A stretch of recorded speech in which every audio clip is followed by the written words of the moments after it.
આજે શનિવાર હોવાથી અમારે બેગલેસ ડે ઉજવવાનો છે। નમસ્કાર દર્શક મિત્રો, ટોક વિથ ભાવનગરમાં હું છું નીતિન સોની। શનિવાર એટલે બેગલેસ ડે।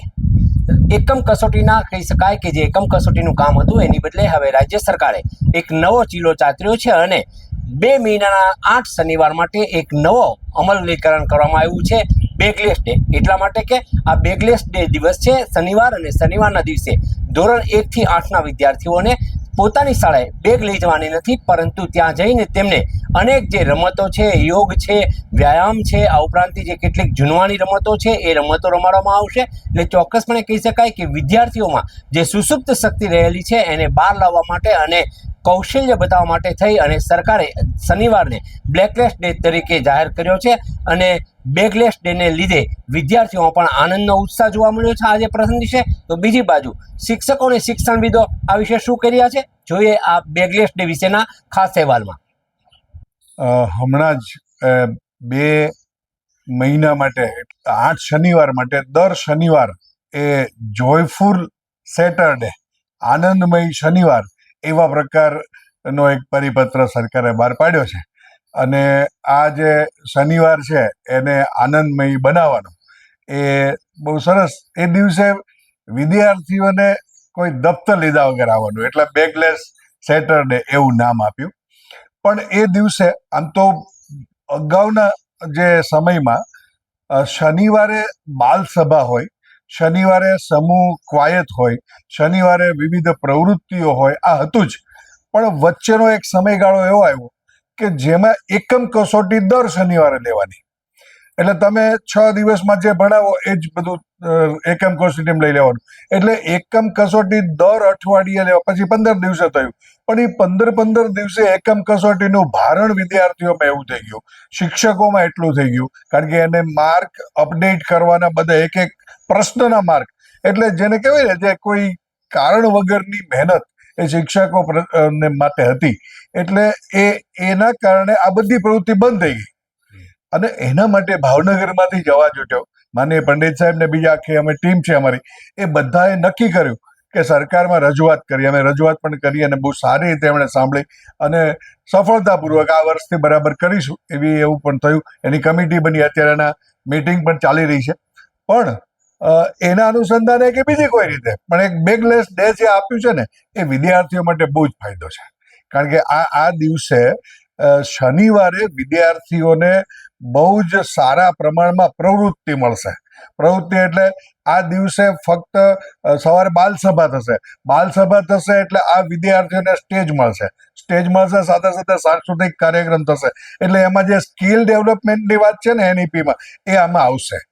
સાથે સાથે સમૂહ કવાયત થશે, એટલે સમૂહમાં જે કરવાનું છે એટલે સામૂહિકતા એનામાં આવશે, એ એક ગુણ। એટલે મૂલ્ય અને કૌશલ્યની વૃદ્ધિ કરવાની જે વાત છે ને એમાં થશે। યોગ અને પ્રાણાયામ એ પણ આ દિવસે, એનું આખું ફોર્મેટ પણ આપ્યું છે કે આવું તમારે કરવાનું।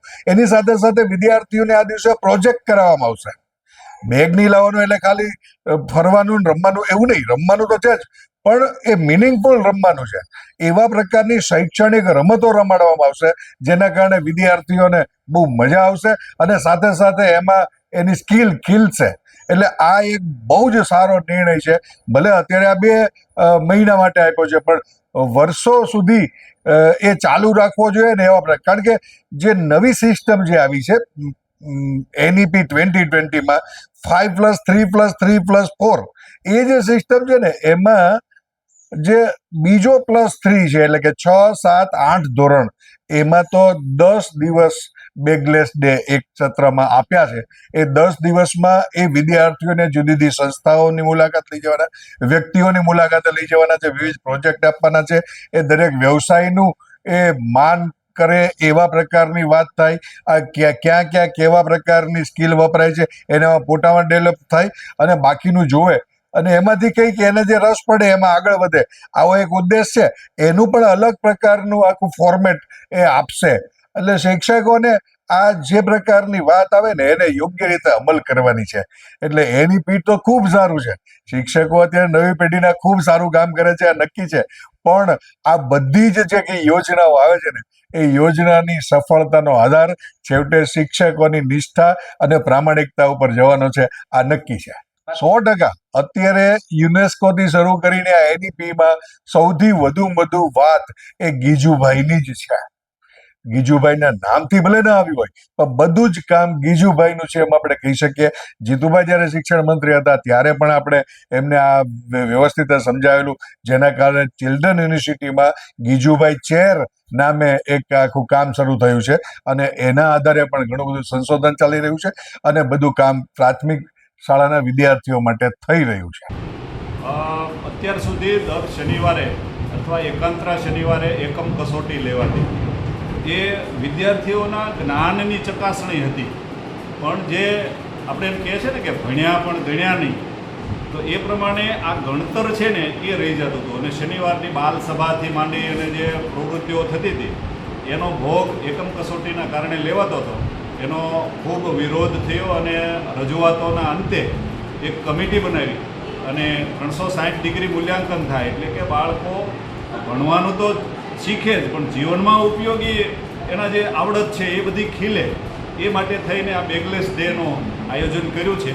અત્યારે તો આ શરૂઆતના 2 મહિના 8 શનિવાર આવું આયોજન કરવાનું વિચારી રહ્યા છે અને આગળ પણ જો આમાં સારી રીતે સફળતા મળશે અને તો એનાથી આગળ પણ આ કાર્યક્રમ વધે એવી શક્યતાઓ છે. પણ જ્યારથી આ વાત બાળકોને કહેવામાં આવી ત્યારથી એના ચહેરા ઉપર ખૂબ આનંદ જોવા મળ્યો અને આજે પણ દફતર લીધા વગર બાળકો આવ્યા છે. સવારમાં નાના બાળકોએ માટીના રમકડા બનાવ્યા અને હું ત્યાં જોવા ગયો હતો કે આટલા સરસ રમકડા બધા એટલા આનંદથી મને બતાવતા હતા. કોઈએ ભૂંગળા બટેટા બનાવવાનો ને એવો પ્રોગ્રામ રાખ્યો. તો આ રીતે બાળકોમાં આ જે શક્તિ પડી હોય ને એનો વિકાસ કરવા માટેની આ એક તક સરકારે પૂરી પાડી છે. એટલે જે નિર્ણય કરનાર છે એ બધાને અભિનંદન પાઠવું છે. સાહેબ, બાળકો માટે શું થશે આમાં? બાળકોને શું ફાયદો? બાળકોને વિવિધ નવું જાણવાનું શીખવાનું મળશે, એને તક મળશે. બાલસભાથી ઘણા બાળકોની સુષુપ્ત શક્તિઓ છે એની બહાર આવતી હોય. કોઈને સંગીતમાં રસ હોય, કોઈમાં વાક ચાતુર્યતા હોય, તો એ બધાને આમાં તક મળશે. રમતગમતમાં રસ હોય તો રમતો રમાડશે, ગીતો ગવડાવશે, અભિનય કરાવશે. તો આ બધા જ અંદરની જે શક્તિ હોય એ બહાર આવે છે અને એનાથી શિક્ષકને ખ્યાલ આવે કે આ બાળકમાં આ શક્તિ છુપાયેલી છે અને એને આપણે કઈ રીતે વધારે નિખારી શકીએ. શિક્ષકો માટે આ વાત સારી છે કે કેમ તમારી દ્રષ્ટિએ? શિક્ષકો કઈ રીતે આને મૂલવે છે એ ઉપર આધાર છે. જે શિક્ષકો ખંતથી નિષ્ઠાથી કામ કરે છે એના માટે તો આ એક સારું છે, પણ એ શિક્ષક છે ને એ એકદમ ફ્રી ન રહી શકે. બાળક જ્યારે દખલ લીધા વગર આવ્યું હોય ને એને સતત એક્ટિવ રહેવું પડે, એટલે એ શિક્ષક માટે પણ એક સારી વાત છે. મારું નામ લાધવા બંસી ગુણવંતભાઈ છે. હું ધોરણ 7માં અભ્યાસ કરું છું. હું અમારા ભરતનગરની શાળા નંબર 76માં અભ્યાસ કરું છું, જેનું નામ સરદાર વલ્લભભાઈ પટેલ શાળા નંબર 76 પ્રાથમિક શાળા છે. આજે શનિવાર હોવાથી અમારે બેગલેસ ડે ઉજવવાનો છે. તેમાં અમારે બેગ વગર આવવાનું છે. તેથી અમને ખૂબ જ લાભ થયો, કેમ કે અમને અહીંયા ખો-ખો, કબડ્ડી જેવી વગેરે રમતો રમાડશે અને ત્યાર પછી બાળસભાનું આયોજન કરવામાં આવ્યું છે, જેથી એમાં ઘણા બાળકોએ ભાગ લીધો છે. જેમ કે ધોરણ 7ના બાળકો, ધોરણ 6ના, ધોરણ 8ના જેવા બાળકોએ ભાગ લીધો છે. મારું નામ બાબરિયા હર્ષ જગદીશભાઈ છે. હું ભાવનગરમાં રહું છું. મારી શાળાનું નામ MSB 76 સરદાર વલ્લભભાઈ પટેલ પ્રાથમિક શાળા છે.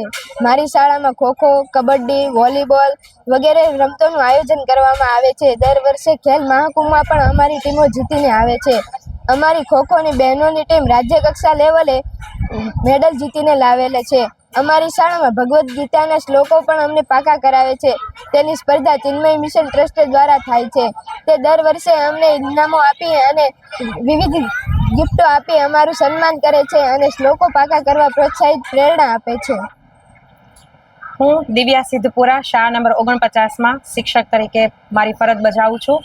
અમારી શાળાની અંદર ઘણા સમયથી અમે મહેંદીના ક્લાસ, સીવણ ક્લાસ અને બ્યુટી પાર્લરના ક્લાસ પણ ચલાવીએ છીએ. દીકરીઓ પગભર થાય, જ્યારે શાળા છોડીને જાય છે પછી દીકરીઓ પોતાની જાતે કમાણી કરી શકે, ઘરના સભ્યોને મદદ કરી શકે, એ માટે અમે શાળાની અંદર આવી પ્રવૃત્તિઓ ઘણા સમયથી કરીએ છીએ.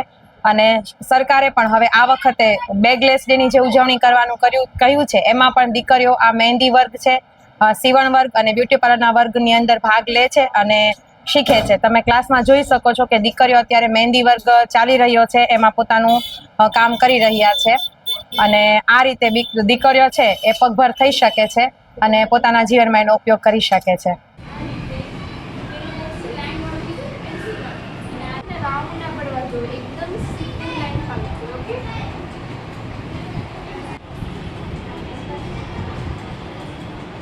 ફોન એટલો પકડવાનો અને દબાવવાનું છે ને એક જ સરખું, બરાબર?